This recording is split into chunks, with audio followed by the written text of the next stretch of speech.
అందరికీ నమస్కారం అండి.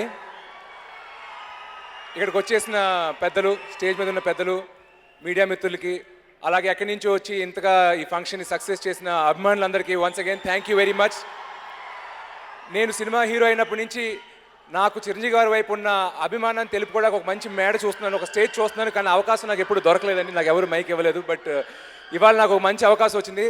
బట్ అది best part of the speech అనక అది లాస్ట్లో చెప్తాను. ఒక 5 minutes నా మనసులో మాట చెప్దాం అనుకున్నాను. బట్ అంతకుముందు నేను సినిమా గురించి మాట్లాడాలి. సినిమా కథ విషయానికి వస్తే కొత్త జంట అనే సినిమా చేసిన తర్వాత 2 years బ్రేక్ తీసుకున్నానండి. ఆల్మోస్ట్ 2 years అవుతుంది రిలీజ్ అయ్యి. నా టార్గెట్ ఏంటంటే ఈసారి మళ్ళీ ఇంకొకసారి సినిమా చేస్తే ఒక స్ట్రాంగ్ కథ, అందరికీ నచ్చే సినిమా చేయాలని. సో కంగారు పడకుండా ఆగి పరశురామ్ గారు నేను ఈ సినిమా తీసాము. ఈ సినిమా గురించి ఏం చెప్పాలంటే, మా కెరియరు హిట్ ఇవ్వాలి, గ్యాప్ వచ్చింది, ఇలాంటి ప్రెషర్ ఏం పెట్టుకోకుండా మా first target is to satisfy the audience. వాళ్ళు 4 గంటలు మాకు కేటాయించి, వాళ్ళు 100 రూపాయలు మాకు ఇచ్చి నమ్మి సినిమాకి వచ్చిన ఆడియన్స్కి ద బెస్ట్ ప్రోడక్ట్ ఇవ్వాలని నేను, మా డైరెక్టర్, మా టీం అందరం కృషి చేసామండి. So I hope August 5th ఈ సినిమా రిలీజ్ అయినప్పుడు మీరు, మీ కుటుంబ సభ్యులు అందరూ నిజంగా ఈ సినిమాని ఎంజాయ్ చేస్తారనుకుంటున్నాను. అండ్ మేము కథ మీద పని చేస్తున్నప్పుడు కూడా ఈ సినిమాకి నిజంగా విలన్ అవసరం లేదు. సో సార్ అలాంటప్పుడు విలన్ వద్దు, ఫైట్ లేవు, వద్దు, పర్లేదు, ఆనెస్ట్గా మనం చెప్పాలనుకున్న విషయం చెప్దాం. సో ఈ సినిమా కథ 2 ముక్కల్లో ఏం చెప్పాలంటే, ఏ ఇంట్లో అయితే ఆడవాళ్ళు గౌరవింపబడతారో ఆ ఇంట్లోనే దేవతలు కొలువు తీరుతారు. సో సింపుల్గా ఒక విషయంలో చెప్పాలనుకుంటే ఇది మా సినిమా మెసేజ్ అండి. బట్ దీన్నే ఒక అమేజింగ్ ఎంటర్టైన్మెంట్ తోటి, సాంగ్స్ తోటి, ఫన్ తోటి ప్యాక్ చేసాం. ఈ సినిమాలో నేను చాలామంది పెద్ద సీనియర్ ఆర్టిస్టులతో పాటు యాక్ట్ చేశాను. రావు రమేష్ గారు, ప్రకాష్ రాజ్ గారు, తనికెల భరణి గారు, అలీ గారు, సుబ్బరాజు, సుమలత గారు, ప్రగతి, ఇలా ఎంతోమంది పెద్ద పెద్ద ఆర్టిస్టులతో నాకు నటించే అవకాశం కలిగింది ఈ కథ. So I have to thank my director again for it. And మమ్మల్ని ఇంత అందంగా చూపించిన మా డిఓపి మణికంఠన్ గారికి థ్యాంక్స్ చెప్పుకోవాలి. ఈ సినిమా మ్యూజిక్ని తమన్ని అప్రోచ్ అయినప్పుడు చెప్పాను, భయ్యా నువ్వు నీ మైండ్ నుంచి సరైనోడు, బ్రూస్లీ, రేసుగుర్రం ఇవన్నీ డిలీట్ చేసి అవన్నీ వేరే టైప్ ఫిలిమ్స్, మీ గురుగారు మణిశర్మ గారు ఉంటారు కదా, కొంచెం ఆయన మోడ్లోకి వచ్చి మాకు కొన్ని మెలడీలు ఇవి లవ్ స్టోరీ అని చెప్పాను. సో మేము అడిగినట్టే అద్భుతమైన మ్యూజిక్ అందించారు తమన్. ఈ సినిమాకి నిజంగా ఒక కొత్త ఫ్లేవర్ తీసుకొచ్చారు. So I'd like to thank Thaman. And మా ఎడిటర్ మార్తాన్కే వెంకటేష్ గారు నిజంగా అద్భుతంగా కట్ చేశారండి మా సినిమాకి. Like that my choreographer Raghu గారు కానీ, మిగతాలు కానీ, I like to thank all of them.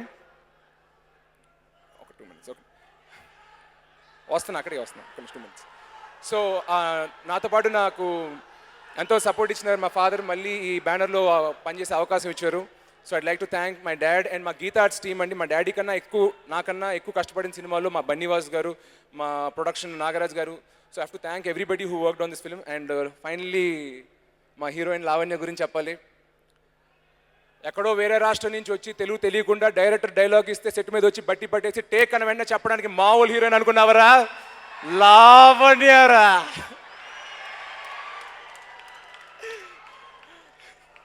So నేను ఎప్పుడు లావణ్యకి చెప్తుంటాను, డైరెక్టర్ గారు అన్నట్టు నీకు 2 faces ఉంటాయి, 1 బిఫోర్ శ్రీరస్తు, 2 ఆఫ్టర్ శ్రీరస్తు. మొన్న ట్రైలర్ లాంచ్లో కూడా డైరెక్టర్ గారు అన్నట్టు ప్రతి కుర్రోడికి లావణ్య లాంటి గర్ల్ ఫ్రెండ్ ఉంటే బాగుందని అనిపిస్తుంది ఈ సినిమా చూసాక.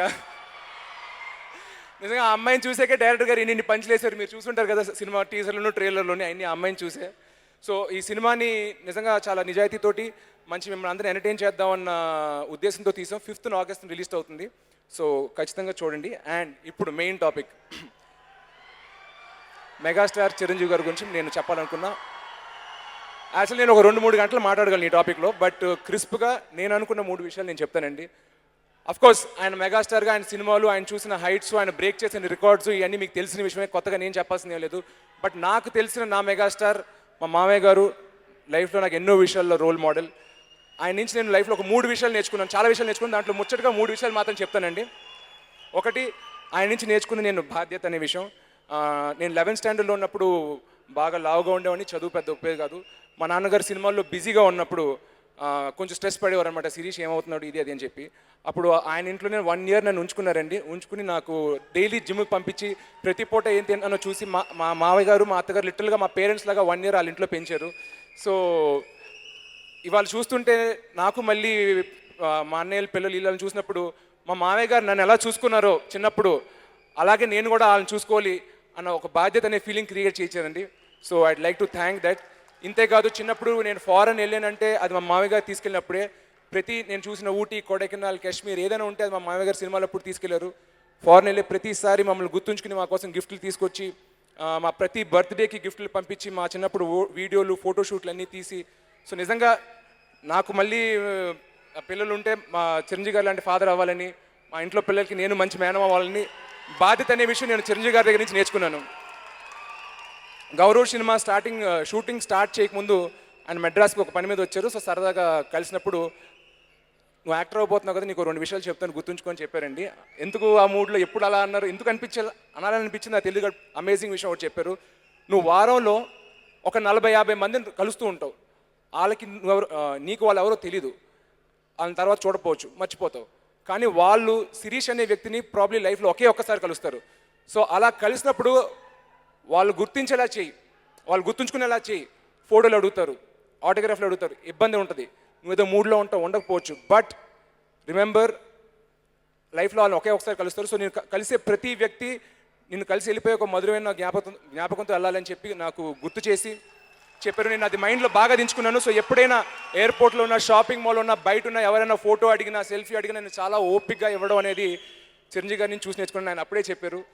ఇంకొక విషయం నాకు చెప్పారు, అదే కాన్వర్జేషన్లో, మనిషికి ఆకలి, ఇల్లు, డబ్బు ఇలా కాకుండా ఎక్కువ తను కోరుకునేది గుర్తింపు.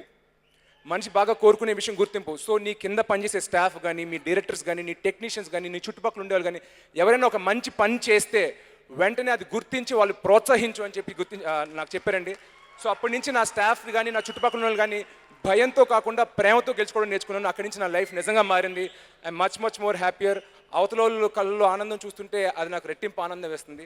అండ్ అదే కాకుండా ప్రోత్సహించడం గురించి చెప్పాలంటే, మా ఫ్యామిలీలో ఉన్న ప్రతి ఫ్యామిలీ మెంబర్, పవన్ కళ్యాణ్ గారు కానీ, బన్నీ కానీ, చరణ్ కానీ, వరుణ్ కానీ, తేజు కానీ, మా ఫంక్షన్స్ దేనికి పిలిచినా అదొక బరువుగా కాకుండా ఒక బాధ్యతగా ఫీల్ అయ్యి వచ్చి మమ్మల్ని ప్రోత్సహించినందుకు చిరంజీవి గారికి మరొకసారి థ్యాంక్స్ చెప్పుకోవాలి.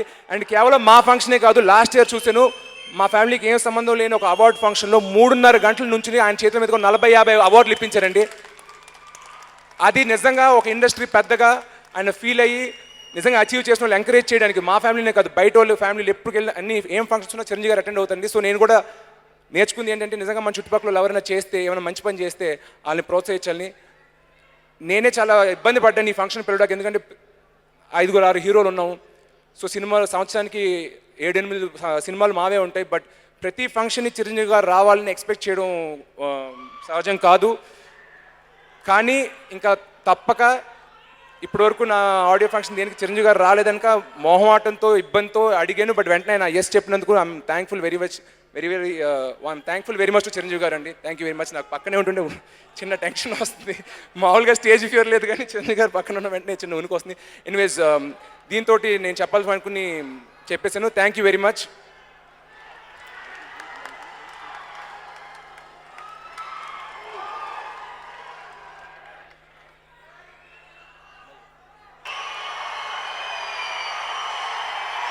Thank you.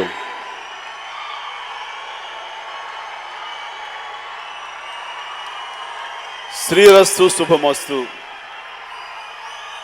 Pre release